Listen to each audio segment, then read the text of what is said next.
दूसरे दिन पूरी हवेली में शादी का माहौल था। हवेली को दुल्हन की तरह सजाया जा रहा था। आज सबकी नजरें वीर पर थी। वही वीर बस रोशनी के बारे में सोच रहा था। वह हवेली से निकलकर रोशनी से मिलने जाना चाहता था, लेकिन इतने लोगों के होते हुए भी जाए तो कैसे जाए, उसे समझ नहीं आ रहा था। उसे परेशान देखकर महेंद्र उसके मन की बात को समझ गया। तब महेंद्र ने कहा कि तुम चिंता मत करो वीर, मैं मौका देखकर तुम्हें हवेली से निकाल दूंगा। जब दोपहर होने को आई तो महेंद्र वीर की दादी सा से जाकर बोला, दादी सा, वीर के सिर में दर्द है। यह सुनकर उसकी दादी सा घबराते हुए बोली, अरे दर्द है, अभी वैद्य जी को बुलावे है। यह सुनकर महेंद्र बोला, नहीं दादी सा, वैद्य जी को मत बुलाइए, वीर को दवा की नहीं आराम की जरूरत है। आज घर में इतनी भीड़ भाड़ है ना, इस वजह से शोरगुल की आवाज से वीर को सिर में दर्द है। अगर वह कुछ आराम करेगा तो ठीक हो जाएगा। यह सुनकर उसकी दादी सा बोली, अरे बेटा, लेकिन इतनी रस्में तो होनी बाकी है। तब महेंद्र, लेकिन दादी सा, आपको पता है ना कि इस तरह तो वीर की तबीयत तो ठीक होने की बजाय और ही बिगड़ जाएगी अगर उसने आराम नहीं किया। तो यह सुनकर उसकी दादी ने उसको जल्दी जल्दी रस्में करने के लिए कहा। सारी रस्में हो जाने के बाद वीर और महेंद्र कमरे में आ गए। उन्होंने कमरे का दरवाजा बंद कर लिया। फिर वीर हमेशा की तरह भेष बदलकर महेंद्र की मदद से पिछली खिड़की से निकलकर हवेली के पिछले दरवाजे से होकर निकल गया।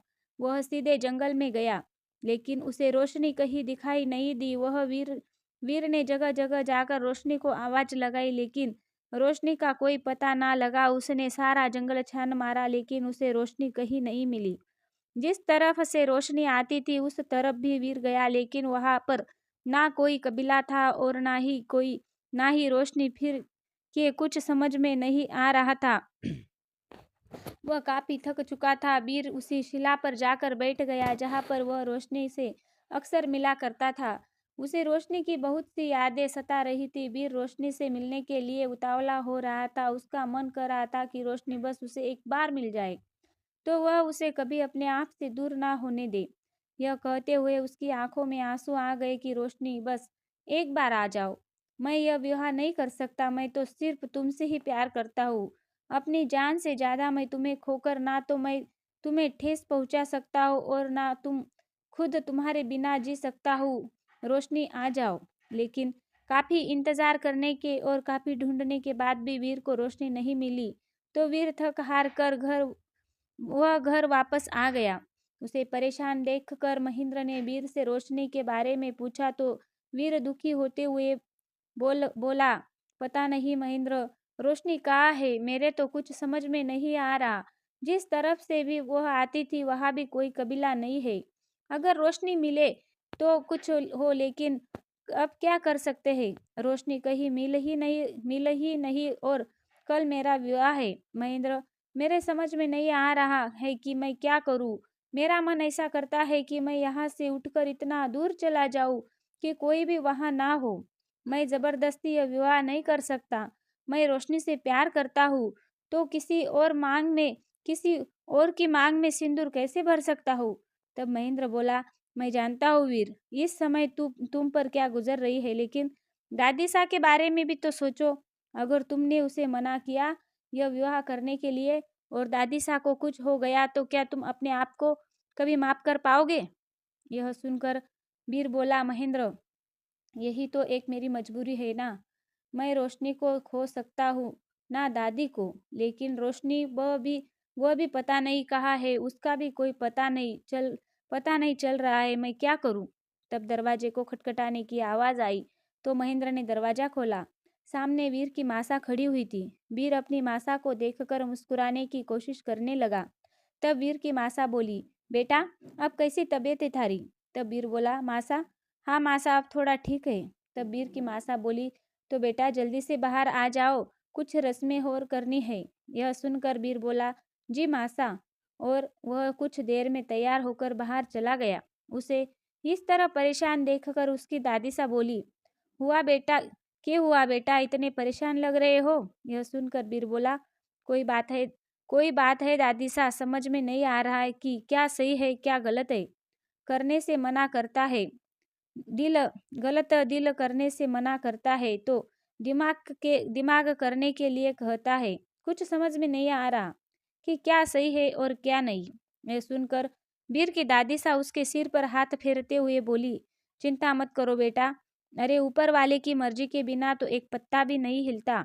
जब इंसान के कुछ समझ में ना आवे ना, तो सब कुछ भगवान के भरोसे छोड़ देना चाहिए।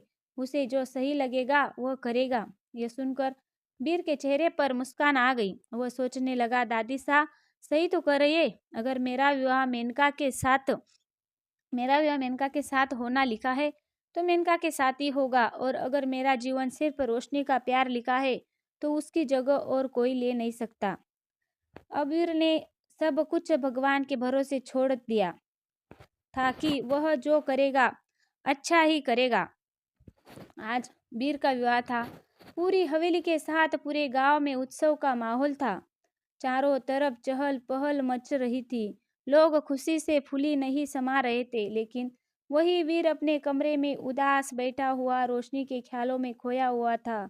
तभी महेंद्र वहां आया और वीर को उदास देखकर बोला, वीर। यह सुनकर वीर ने उसकी तरफ देखा तो महेंद्र उसके पास में बैठ गया। तब वीर बोला, वीर, मुझे पता है कि तुम उदास क्यों हो। यह सुनकर वीर बोला, महेंद्र, मैं यह विवाह नहीं कर सकता।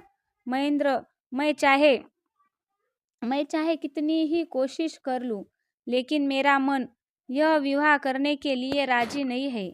मेरा दिल मेरा दिल मेरा मेरा दिल बार बार मुझे धिक्कार रहा है। मुझे ऐसा लग रहा है जैसे यह विवाह करके मैं रोशनी के साथ बहुत बड़ा धोखा करने जा रहा हूँ। यह कहते हुए वीर की आंखें भर आई। फिर वीर बोला, महेंद्र, मैं रोशनी से सच्चा प्यार किया है।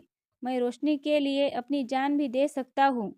अरे, रोशनी मुझे आज नहीं तो कल मिल जाएगी, लेकिन अगर मेरा विवाह मेनका से हो गया और रोशनी को इस बारे में पता चलेगा तो क्या मैं कभी रोशनी से नजरें मिला पाऊंगा? कभी नहीं। महेंद्र, जब रोशनी सारे समाज के लिए, सब दुनिया के लिए, मेरे प्यार के लिए सबसे लड़ सकती है, तो क्या मैं मेनका से विवाह करके रोशनी को और मेनका दोनों के लिए ही धोखा होगा? मैंने रोशनी से प्रेम किया है, तो ऐसे कैसे मैं मेनका से विवाह कर सकता हूँ? अगर मैंने मेनका से विवाह कर लिया तो मैं कभी भी उसे रोशनी की जगह नहीं दे पाऊंगा जो रोशनी की मेरे दिल में है। मैं क्या करूं महेंद्र? यह कहते हुए वीर रो पड़ा। आज वीर को रोते देखकर महेंद्र की आंखें भी भर आई। तब महेंद्र ने उसके कंधे पर हाथ रखकर बोला, वीर, तुम मेरे दोस्त ही नहीं, मेरे भाई की तरह हो। तुम्हारे दर्द को मैं भली भांति समझ सकता हूँ, लेकिन अब कुछ नहीं हो सकता। दादी सा हो सकता। वीर, दादी माँ ने कहा था ना कि जब कोई रास्ता नजर ना आए तो सब कुछ भगवान पर छोड़ देना चाहिए। मुझे दादी माँ की बात सही लगती है। वीर, तुम सब कुछ भगवान के भरोसे छोड़ दो। जो होगा वो अच्छा ही होगा। अब वह तुम्हारा जरूर साथ देगा। ये सुनकर वीर ने अपने आंसू पूछे और कहा, लेकिन इस समय तो मैं मेनका से विवाह करने के लिए जा रहा हूँ। यह सुनकर महेंद्र बोला, मैं जानता हूँ वीर, लेकिन तुम्हारे इस तरह मना करने से तुम्हें पता है ना कि इस हवेली की, यहाँ के लोगों की कितनी बदनामी होगी। और इससे भी ज्यादा बदनामी इस बात की होगी कि तुम ऐसी लड़की से प्रेम करते हो जो एक बंजारन है। वीर, दादी माँ यह सदमा बर्दाश्त नहीं कर पाएगी, क्योंकि यह इस हवेली की परंपरा, ठाकुरों की शान के खिलाफ है। और अगर दादी माँ को कुछ हो गया तो क्या तुम अपने आप को कभी माफ कर पाओगे? और रोशनी, उसका उसका भी तो कुछ पता नहीं है। अगर रोशनी का पता होता तो हम आगे कुछ सोचते। वीर, शायद इस समय ईश्वर भी यही चाहता है कि तुम मेनका से विवाह करो। उस पर विश्वास रखो, वो जो करेगा अच्छा ही करेगा। तभी अचानक दरवाजा खटखटाने की आवाज आई। यह सुनकर जल्दी से वीर ने अपने आंसू पोंछे। तब महेंद्र ने दरवाजा खोला तो सामने वीर की मासा खड़ी थी। उसकी मासा उन्हें देखकर बोली, लो, अभी तुम दोनों ऐसे ही खड़े हो? अरे, शाम होने को आई है, जल्दी से तैयार भी तो होना है। कपड़े पहनकर बाहर आ जाओ, बाकी की रस्में भी तो करनी है। यह सुनकर वीर ने हाँ में सिर हिलाया तो उसकी माँ वहां से चली गई। वीर ना चाहते हुए भी अपने दोस्त महेंद्र के साथ तैयार होकर चला गया। वीर के मन में बस रोशनी ही छाई हुई थी। बार बार उसके बारे में सोच रहा था। उसने जैसे तैसे आंखों के आंसू को काबू में कर रखा था। आखिरकार रस्म पूरी होने के बाद दूल्हे के भेष में बीर को घोड़े पर बिठाया गया और पूरे गांव में बड़े ही धूमधाम से उसकी निकासी निकाली गई। बीर फिर वीर के साथ सारी बारात केवटगढ़ भानु प्रताप के यहाँ उसकी हवेली पहुंच गई। आगे की कहानी में बने रहिए मेरे साथ। आपको मेरी कहानी कैसे लगती है प्लीज़ कमेंट करके मुझे बताइए। प्लीज़ मेरे चैनल को सपोर्ट करें, शेयर करें, सब्सक्राइब करें। धन्यवाद।